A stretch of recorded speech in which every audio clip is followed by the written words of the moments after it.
تعالیٰ اس کی پریشانی کے وقت، وہ غم کے وقت اللہ تبارک و تعالیٰ اسے خوشحالی عطا کرے گا، اس کی مصیبت کو دور کر دے گا اور اس کی زندگی میں خوشیاں بھر دے گا کہ جو اللہ تبارک و تعالیٰ سے ڈرے گا۔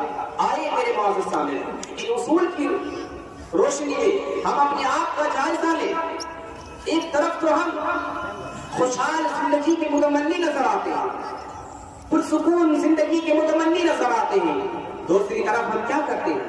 اللہ تبارک و تعالیٰ کی نافرمانی میں مصروف رہتے ہیں، اللہ تبارک و تعالیٰ کے نافرمانی میں مصروف رہتے ہیں، نمازوں میں سستی کرتے ہیں، روزے نہیں رکھتے ہیں، زکوٰۃ ادا نہیں کرتے ہیں، استطاعت کے باوجود ہم حج نہیں کرتے ہیں، والدین سے حسن سلوک نہیں کرتے ہیں، اپنے والدین کا احترام نہیں کرتے ہیں، رشتہ داروں سے حسن سلوک نہیں کرتے ہیں، نہ جانے کتنی نافرمانیوں میں ہم مصروف رہتے ہیں، اس کے باوجود ہم اللہ تبارک و تعالیٰ سے خوشحال زندگی کی متمنی نظر آتے ہیں، ایک ایسی زندگی کی خواہش رکھتے ہیں جس میں پریشانی نہ ہو، دکھ نہ ہو، تکلیف نہ ہو۔ میرے معزز سامعین، آپ ہی بتائیے کیا ایسی حالت میں اللہ تبارک و تعالیٰ ہمیں خوشحالی عطا کرے گا؟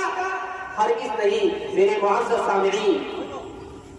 یہ تو ہے کہ اللہ تبارک و تعالیٰ سے جو انسان نافرمانی کرتا ہے، یعنی نافرمانی کی موجودگی میں خوشحالی تو دور کی بات، پرسکون زندگی تو دور کی بات، جو موجودہ نعمت ہے وہ بھی چھن جانے کا خدشہ ہوتا ہے۔ اس کی واضح دلیل حضرت آدم علیہ السلام اور حوا علیہ السلام کہ جب اللہ تبارک و تعالیٰ نے ان دونوں کو پیدا فرمایا اور انہیں جنت کی ساری نعمت سے لطف اندوز ہونے کے لیے اجازت دے دی، جنت کی ساری نعمتیں عطا کر دی، انہیں جنت میں رکھا اور پھر کہا کہ فلاں درخت کے پاس مت جانا۔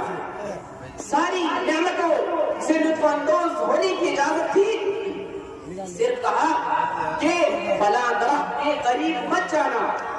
اس کے باوجود شیطان کے بہکاوے میں آ کر ان دونوں نے جس درخت سے منع کیا تھا اس درخت کو چکھا تو اللہ تبارک و تعالیٰ نے اس سے، ان دونوں سے جنت کی ساری نعمتیں چھین لی اور انہیں دنیا میں بھیج دیا۔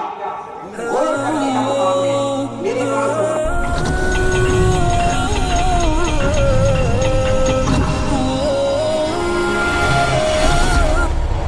Subscribe for Islamic videos.